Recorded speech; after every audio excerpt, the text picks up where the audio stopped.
Once upon a time, a city girl named Felicity and a city boy named Peter bought an abandoned 1830s farmhouse. And today, March 13th, is our 13th day in the house. And you guys, we have some roommates.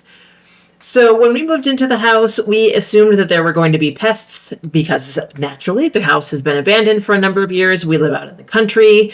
We expected, flies, ladybugs, maybe some mice in the basement. All of that was legit. That is not what we have. So let me first start by taking you back a couple of days ago when we finally identified what the nature of our co-residence is. And then we will get into what we are doing about it, which is the bulk of today's video. So, time machine back 2 days ago. Well, hello, friends. It is Tuesday, March 11th, 2025. It is our 11th day in the house, and we are awaiting the arrival of the Orkin man. So let me catch you up on the whole extermination fiasco. You guys see this patch up here? We're in the sitting room. We're in the corner kind of opposite the stove. At first, I thought that maybe the sounds that we were hearing were from this kind of gritting on and off, but we kept hearing things run around in here, and Peter thought, oh, we have mice. And so we had Jeffy, who is the kind of general inspector, come out last Friday, and he talked about sealing the exterior and the interior and how we might get rid of them. The next day, the day after Jeffy was here, we noticed this hole in our brand new vent, and there was scrabbling sounds in here and a face that poked out. Now, I thought the face was the face of a rat because the face filled that hole and it was way too big to be a mouse. And so we spent the entire weekend thinking we had rats, which are bad. A, because they muck up the inside of your house, and B, because rats are aggressive. And one of Peter's mom's cats actually died from a rat encounter. And I don't know how smart Darcy is and if he would stand down from a rat fight or whatever. Happily, Charlie, who's the guy who did the actual extermination stuff, was here yesterday, and it's not rats, it's squirrels. So he came out and came around to this side of the house because that's where we can hear them scrabbling around in that corner. And if you look up right there, that is in fact a squirrel-sized hole going up into the attic. And that is where they're coming and going. We're going to talk with Jeffy about what our options are now that we know it's squirrels. And I will check back with you after we've had that consultation. Well, that was fascinating. While Jeffy is out running the quote for what we just discussed, I wanted to give you a couple of highlights. The reason that we're having Orkin come out in the first place is obviously to deal with the squirrel problem, but we also wanted to get their quote on doing the insulation in the attic. Now, this is something that we had originally asked James's crew to do outside of the work that the bank is paying for. So this is something that we had originally contracted with him to do just ourselves. He did put insulation back in the kitchen ceiling when they replaced it, 5 inches worth, which is the minimum required by the state of New York. But he hadn't had a chance to insulate the main attic yet. And what we found out today is that, in fact, some of the insulation in the main attic still needs to be removed. Now, a lot of it was removed this past summer, but there's still more that needs to be taken out. The other thing that Orkin does is that they do a sanitization of both attics, and they'll put in some insulation that has pest-resistive qualities to it, which is very attractive to us. The other thing that we discovered when Jeffy put his camera up in the kitchen attic is that that stovepipe does not actually vent to the outside. And that's our fault. We should have checked to see if that was done. It's obvious if you look at the west wall of the house, there's no vent where that stovepipe should come out. We just didn't think to look. And so we have been venting that hot cooking air and grease and stuff into the wood attic with brand new insulation. So we will not be using that stove until the squirrels are gone. We did order some new flexible piping to replace the piping that the squirrel chewed a hole in, and Peter talked to a very nice lady who also gave us some idea of where the height of that should be. I know a couple of you had mentioned in an earlier video that where we had it originally was too high. We did have James lower it a few weeks ago, and it turns out that where we had him lower it to is the correct height. So it was actually a very useful inspection on a number of fronts.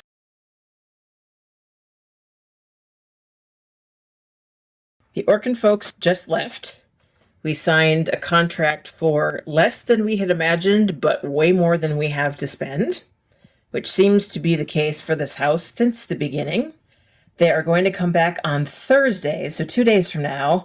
They're going to seal up all the holes. They're going to put the one-way squirrel doors on one, maybe two of the holes. so the squirrels can get out.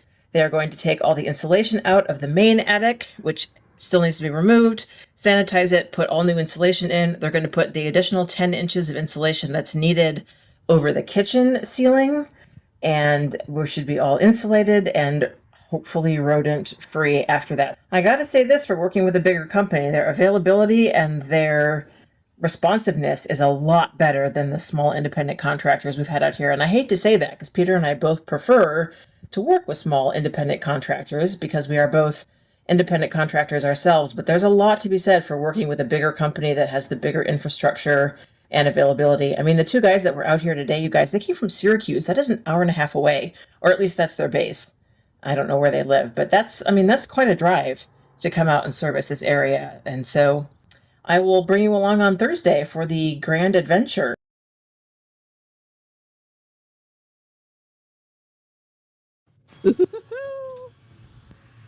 Dumpster arriveth. This is the dumpster the Orkin folks have delivered so that when they come out here tomorrow, they have a dumpster on site and ready to roll. Look how smooth that is. It's pretty neat how they get this stuff in here. The only place it can go on the property, of course, is the driveway because there isn't enough structural support anywhere on the property for it not to get stuck in the mud. And the last thing we want is a tow bill to get it out of the mud.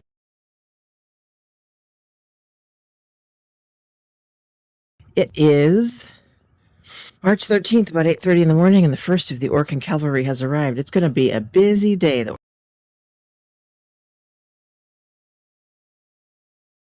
Generally what they do is they can either taper the insulation down to your access hole so it's easier to get around in there, or they can basically build a little like barricade and have the insulation come right up to it. We've chosen to taper it. Originally we were hoping to put some plywood on the rafters there so there's a little platform when you come up, but honestly, having lived in the house, the insulative qualities are more important. Also, excitement of the morning when Peter went to collect Mr. Darcy, who was hiding in the closet, and put him in Peter's office, which is off to the side here.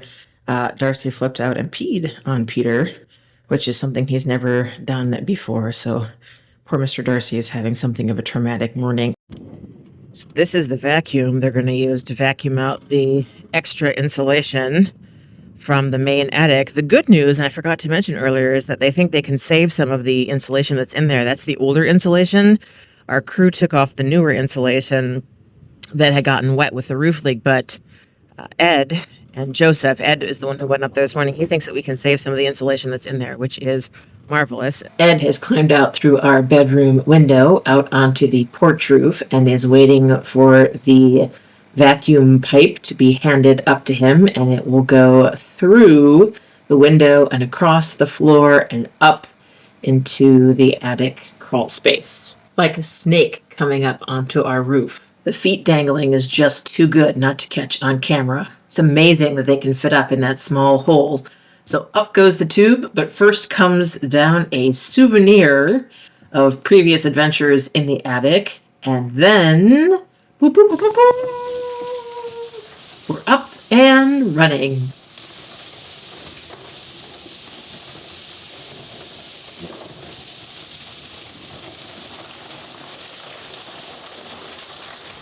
All that stuff is coming out.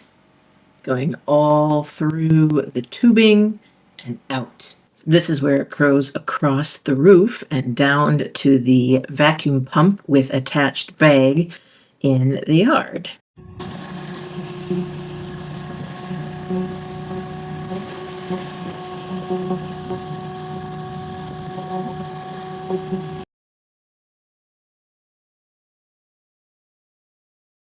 So once all the old insulation was out, Ed went back up into the attic a second time, this time with a much thinner hose, and this thinner hose is used to blow in insulation from the truck outside. The insulation is inside the truck, and then it comes across through the hose, which is conveniently wedged in the window frame, and once again across the bedroom floor and up into the attic space. What was cool about this is that it makes a slithery sound. So the other one, which was a nice chonkety chonkety chonk sound, was pretty loud. This one was so quiet that you could barely hear it running.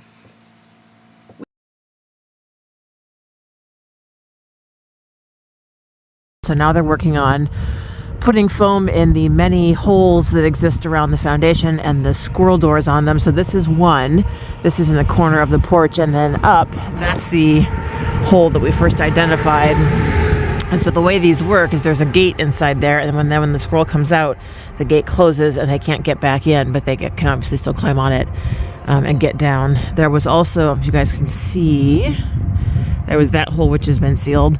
So they look a little inelegant, but they're not as bad actually as I thought they might be. The idea, of course, is to seal them so that there's no other way they can get out except through the trap itself or the door, and then they just can't get back in. I was in meetings for a lot of the afternoon, so I wasn't able to film most of their work on the outside of the house, which is a real shame because getting up to the very top of the roof peak was quite the adventure. They put their ladder all the way up to where the top of the second floor window is, and then you guys, their insulation gun, I guess you call it, had the longest nozzle. It was like a 3-foot long nozzle. So basically, Ed shimmied up all the way to the top of the ladder, stood at the very top, reached his arm all the way up, and then was just able to get in that under eaves area with the 3-foot long barrel. It was quite amazing. The other thing that was really fun is that Joseph, who had been here previously, he's the one who did the normal pest treatment right before we moved in. He loves old houses, and he was constantly talking about how great the old house was. In fact, we found this brown bottle on the ground near the porch, which I had found previously, and I had just thought, well, we'll deal with it some other time. And he was like, let's open it and figure out what's there. And he just picked it up and opened it, which was a very brave thing to do, I thought. It was vanilla.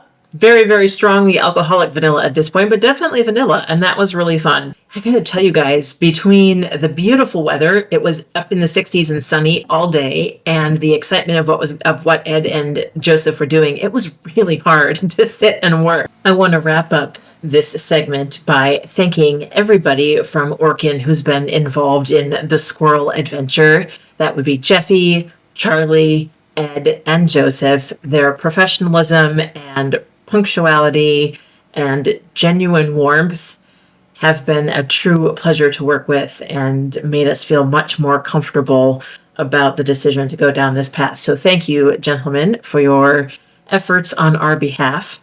It will take 2 to 3 weeks to know if the anti-squirrel treatment worked. So for now, we've done all that we can, and it's time to relax.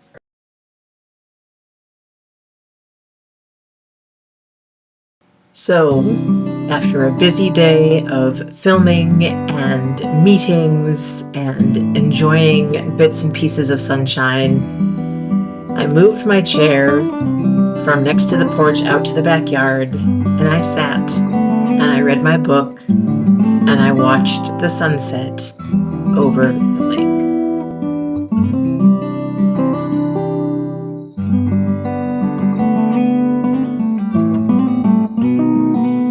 Thank you so much, as always, for being here. I truly appreciate you, and I will see you soon in my next video. Bye for now.